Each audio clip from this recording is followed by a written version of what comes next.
Приветствую вас на канале про кино. Здесь мы говорим только про те проекты, которые достойны вашего внимания. В этом ролике мы собрали для вас сериалы, которые рекомендуют наши подписчики. И если ты уже смотрел что-то из предложенного, не поленись дать свою оценку в комментарии. Это поможет кому-то с выбором. Ну а мы поехали! Сюжет этого сериала следует классической истории. Главный герой романа – марсельский моряк Эдмон Дантес. Его несправедливо обвиняют в предательстве и заключают в тюрьму. Долгие 15 лет он томится в заточении.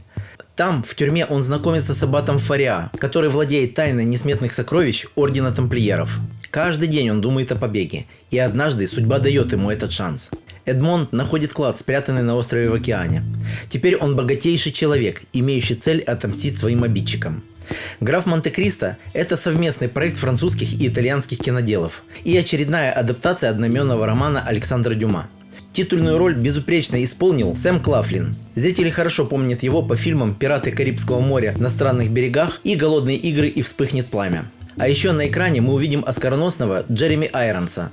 Первый и единственный сезон сериала, имеющий высокий рейтинг 7,8 балла, состоит всего из 8 серий. Свою рекомендацию дал Шикати Петерсбург 1973. Надеюсь, я произнес правильно. Действие этой истории разворачивается в 2010 году в испанской Малаге. Во время традиционного парада бесследно пропадает 5-летняя Амайя. У полицейских нет ни единой улики, что приводит расследование в тупик.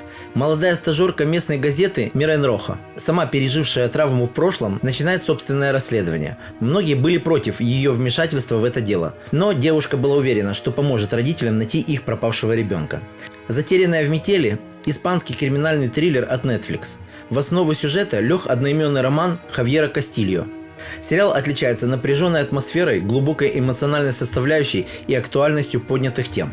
Критики хвалят актерскую игру и интригующий сюжет, который удерживает внимание зрителя до финала истории. Так что если вы фанатеете от детективных триллеров, «Затерянная в метели» может стать хорошим выбором для просмотра. Сериал с высоким рейтингом 8,1 балла рекомендован нашей подписчицей с ангельским ником Евангелин.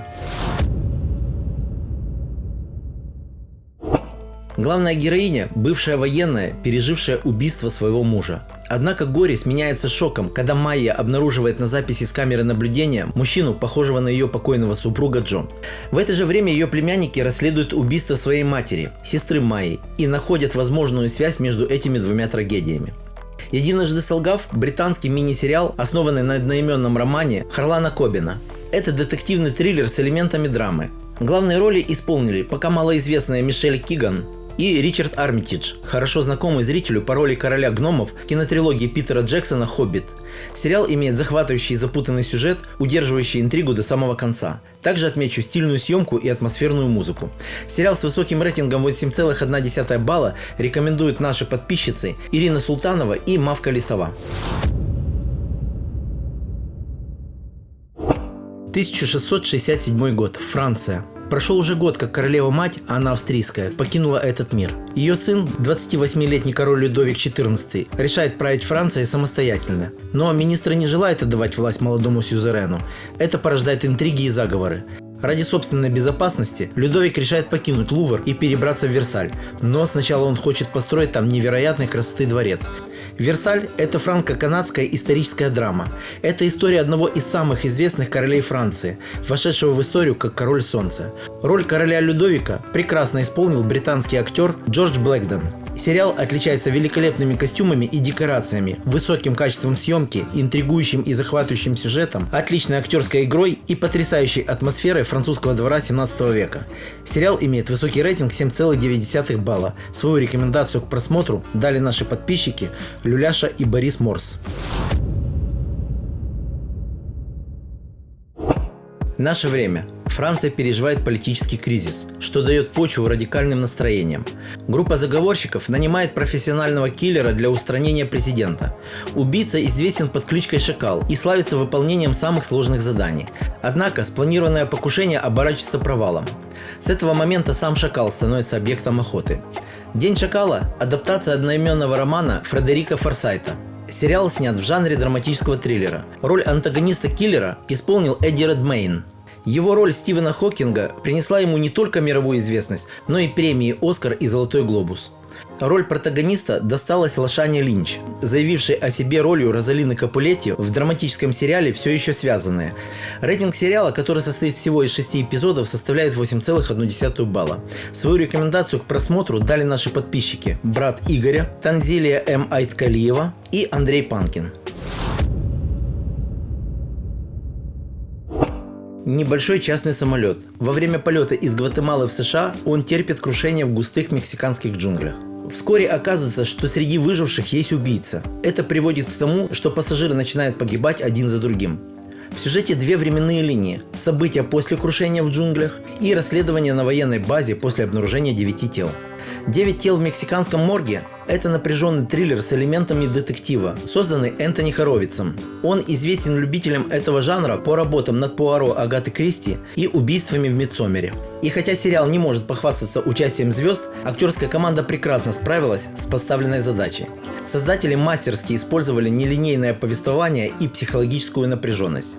Так что сериал с рейтингом 7,2 балла вполне может заинтересовать поклонников загадочных историй и психологических драм. Свою рекомендацию дают Алла Завальная и опять-таки брат Игоря. Действие этой истории разворачивается летом 1940 года. Главный герой – молодой офицер Абвера, который неожиданно узнает о своем польском происхождении. Этот факт становится поворотным моментом в его жизни. Он принимает решение стать на сторону союзников. Франц начинает собирать и передавать информацию во время битвы за Атлантику. Герой этой истории оказывается в непростой ситуации. Его подозревают в предательстве и немцы, и поляки. «Шпионская бухта» – польский историко-шпионский сериал. Сюжет основан на реальных исторических событиях. Проект сочетает в себе элементы драмы, шпионского триллера и военной хроники. Актерская команда состоит из неизвестных нам имен. И это понятно, ведь поляки не так часто балуют нас своими работами. И все же зрители вполне заслуженно отмечают качественную постановку, интересный сюжет и хорошую актерскую игру. Сериал «Шпионская бухта» имеет достойный рейтинг, который составляет 7,2 балла, а рекомендует его к просмотру наша подписчица с ником Марина Б. Действие разворачивается в начале 60-х. Эли Коэн, обладающий феноменальной фотографической памятью и способностью к перевоплощению, был завербован израильской разведкой Моссад. Действуя под прикрытием, он внедряется в высшие эшелоны сирийской власти, передавая ценную информацию Израилю. Но наступает момент разоблачения, и героя этой истории арестовывают. Мини-сериал «Шпион» представляет собой драматическую экранизацию реальной истории израильского разведчика Эли Коэна. Это результат совместной работы французов и марокканцев. Особое внимание критиков и зрителей привлекает прекрасная драматическая игра Саши Барона Коэна, который ранее был известен исключительно по комедийным ролям. Интересно, что фамилии актера и его героя совпадают. Эта роль принесла исполнителю номинацию на премию «Золотой глобус» в категории «Лучший актер в мини-сериале». От себя отмечу захватывающий сюжет, атмосферную постановку и сильную актерскую игру. Сериал, имеющий высокий рейтинг 7,5 балла, рекомендован нашим каналом. На этом сегодня пока все. Если тебе нравится то, что мы делаем, ты можешь стать спонсором нашего канала. Это потребует от тебя небольших финансовых затрат и даст тебе некоторые вкусняшки на нашем канале. Условия участия ты можешь узнать, нажав на кнопку «Стать спонсором», которую ты найдешь в описании ролика. Всем пока-пока, услышимся!